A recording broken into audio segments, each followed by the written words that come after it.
Still sitting here from the dark. If you didn't catch my last video, we got hit by a tornado. You hear that banging?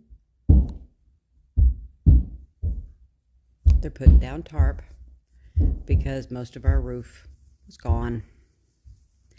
Still no electricity. Today is Saturday afternoon, about 5:30 p.m.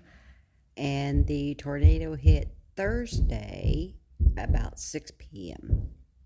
So we're on 48 hours with no electricity. It's 90 degrees today.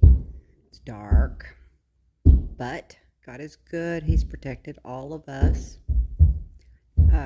Both my kids are doing well. They have electricity where they are, and yes, I could go to our son's, but I'm not.